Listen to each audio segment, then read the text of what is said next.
Bible مقدس ہمیں واضح الفاظ میں بتاتی ہے کہ خدا ہر انسان کی دعا نہیں سنتا۔ کچھ لوگوں کی دعائیں اس کے حضور پہنچنے سے پہلے ہی مسترد ہو جاتی ہیں۔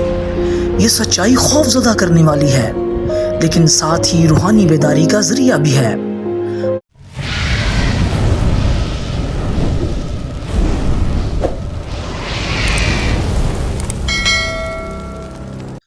یسوع ناصری کے نام میں، جو سنتا، چھوتا اور زندہ ہے، آپ کی سلامتی ہو۔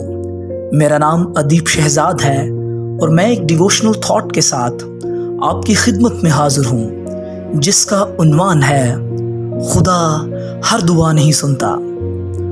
دعا وہ نعمت ہے جو ہمیں خالق کائنات سے جوڑتی ہے۔ یہ وہ پل ہے جو زمین کو آسمان سے، انسان کو خدا سے اور کمزوری کو قدرت سے ملا دیتا ہے۔ لیکن کبھی کبھار ایسا لگتا ہے کہ ہم پکار رہے ہیں لیکن آسمان خاموش ہے۔ ہم دعا کرتے ہیں مگر کوئی جواب نہیں آتا۔ تو سوال یہ پیدا ہوتا ہے، کیا خدا سب کی دعائیں سنتا ہے؟ بائبل مقدس ہمیں واضح الفاظ میں بتاتی ہے کہ خدا ہر انسان کی دعا نہیں سنتا۔ کچھ لوگوں کی دعائیں اس کے حضور پہنچنے سے پہلے ہی مسترد ہو جاتی ہیں۔ یہ سچائی خوف زدہ کرنے والی ہے، لیکن ساتھ ہی روحانی بیداری کا ذریعہ بھی ہے۔ آئیں ایسی دعاؤں کا جائزہ لیں جو خدا کے حضور نہیں پہنچتی، تاکہ ہم اپنی زندگی کا احتساب کر سکیں اور اپنے دل کو اس کی رضا کے تابع کر سکیں۔ نمبر 1، گناہ پر قائم رہنے والے کی دعا۔ یسایہ نبی کا صحیفہ 59 باب اور 2 آیت میں لکھا ہے، بلکہ تمہاری بدکرداری نے تمہارے اور تمہارے خدا کے درمیان جدائی کر دی ہے، اور تمہارے گناہوں نے اسے تم سے روپوش کیا، ایسا کہ وہ نہیں سنتا۔ آمین۔ جب انسان اپنے دل میں گناہ کو چھپاتا ہے اور اس پر قائم رہتا ہے تو اس کی دعائیں خدا کے نزدیک بے اثر ہو جاتی ہیں۔ خدا پاک ہے اور وہ اس کی دعا سنتا ہے جو پاکیزگی اور توبہ کے ساتھ اس کے حضور آتا ہے۔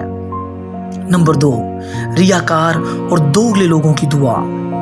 متی کی انجیلی بیان 15 باب اور 8 آیت میں یسوع مسیح فرماتے ہیں، یہ امت زبان سے تو میری عزت کرتی ہے مگر ان کے دل مجھ سے دور ہیں۔ آمین۔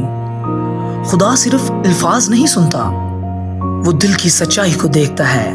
اگر دعا صرف رسم بن جائے اور دل خدا سے دور ہو تو ایسی دعا محض ایک آواز ہے جس کا آسمان پر کوئی اثر نہیں ہوتا۔ ظالم یا نا انصاف انسان کی دعا۔ یسایہ 1 باب 15 آیت میں خدا واضح طور سے فرماتا ہے، جب تم اپنے ہاتھ پھیلاؤ گے تو میں تم سے آنکھیں پھیر لوں گا۔ ہاں، جب تم دعا پر دعا کرو گے تو میں نہ سنوں گا، تمہارے ہاتھ تو خون آلودہ ہیں۔ آمین۔ اگر انسان دوسروں پر ظلم، ناانصافی کرے یا کسی کی دل آزاری کرتا ہے اور پھر خدا سے دعا کرے تو ایسی دعا خدا رد کر دیتا ہے۔ خدا انصاف پسند ہے۔ نمبر 4، جھگڑالو بیوی اور شوہر کی دعا۔ امثال 21 باب 19 آیت میں بائبل ہمیں سکھاتی ہے، بیابان میں رہنا جھگڑالو اور چڑچڑی بیوی کے ساتھ رہنے سے بہتر ہے۔ اور اسی طرح پطرس کے پہلے خط 3 باب اور 7 آیت میں شوہروں کے لیے بیان ملتا ہے، اے شوہرو، تم بھی بیویوں کے ساتھ عقل مندی سے بسر کرو اور عورت کو نازک ظرف جان کر اس کی عزت کرو، اور یوں سمجھو کہ ہم دونوں زندگی کی نعمت کے وارث ہیں تاکہ تمہاری دعائیں رک نہ جائیں۔ آمین۔ اگر ہم اپنے قریبی رشتوں میں محبت، صبر اور عزت کا مظاہرہ نہیں کرتے تو خدا ہماری دعا کی طرف توجہ نہیں دیتا۔ دعا صرف عبادت نہیں بلکہ ایک طرز زندگی کی عکاسی ہے۔ نمبر 5، ایمان کے بغیر دعا۔ یعقوب 1 باب 6 تا 7 آیت میں لکھا ہے، مگر ایمان سے مانگے اور کچھ شک نہ کرے، کیونکہ شک کرنے والا سمندر کی لہر کی مانند ہوتا ہے جو ہوا سے بہتی اور اچھلتی ہے۔ ایسا آدمی یہ نہ سمجھے کہ مجھے خدا من سے کچھ ملے گا۔ آمین۔ دعا کو سننے کے لیے خدا ایمان دیکھتا ہے۔ اگر دعا کرتے وقت دل میں شک، خوف یا بے یقینی ہو تو وہ دعا بے اثر رہتی ہے۔ خدا ایمان کی زبان سنتا ہے، لیکن ٹھہریے، امید ابھی باقی ہے۔ اگرچہ کچھ دعائیں خدا نہیں سنتا، لیکن وہ اس دل کی ضرور سنتا ہے جو ٹوٹا، پشیمان اور توبہ گزار ہو۔ زبور 34:18 آیت میں بیان ملتا ہے، خداوند شکستہ دلوں کے نزدیک ہے اور خستہ جانوں کو بچاتا ہے۔ آمین۔